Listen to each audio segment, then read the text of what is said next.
At high intensities, UVC energy disrupts the DNA structure in living organisms. This exposure can kill bacteria and deactivate viruses, rendering them unable to reproduce, which limits their impact and spread through the environment.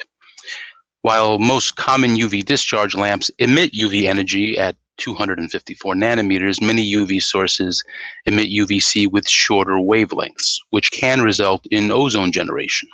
Now, ozone can serve to enhance the germicidal effect of the product.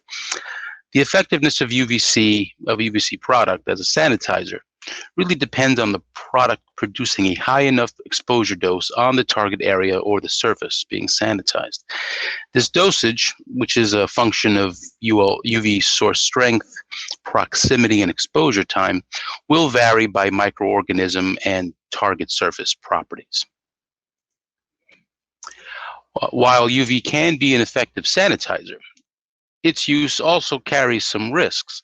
UVC exposure can result in skin damage. Although UVC only penetrates the top layers of skin, excessive exposure can present itself like a sunburn, which can last a couple of days, and it can be painful.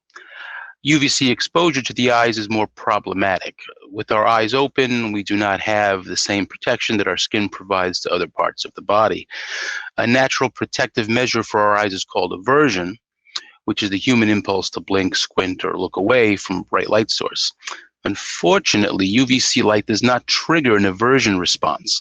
In fact, damage to the eyes due to UVC exposure will not manifest itself for a day or so. Symptoms of excessive exposure include pain or redness in the eyes, light sensitivity, and a gritty sensation in the eyes. I had mentioned before how ozone can be generated by some UVC sources and that it has germicidal effects as well. However, ozone can create a hazard in confined spaces because some of the available oxygen is converted to ozone.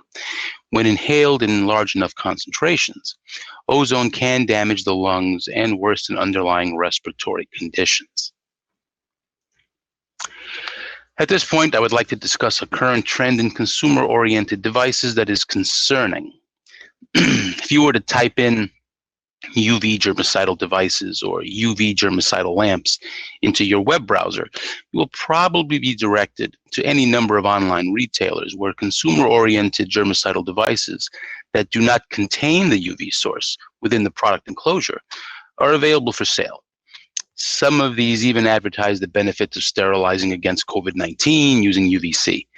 You can find both portable and handheld versions of these products being marketed for use in homes.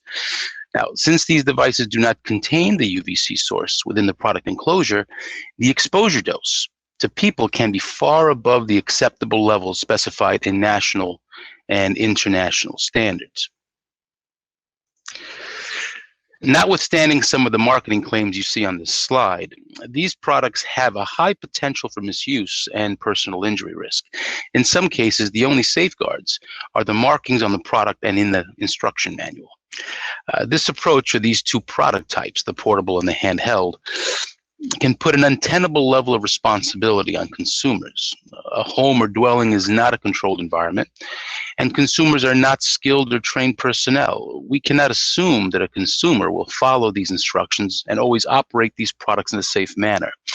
Even if the warnings are followed by the person operating the unit, other members of the household or even pets may enter the area when the device is on. Now, some of these products do include timers, proximity sensors, or orientation sensors, presumably to reduce the UVC overexposure hazard. However, the number of circumstances where something might go wrong is far above what we would expect the consumer to be able to manage. There are also concerns with the accuracy and reliability of these controls, as well as opportunities to bypass the safety feature. Frankly, in a home environment, these devices can pose a hazard to the residents, the pets, and even the plants.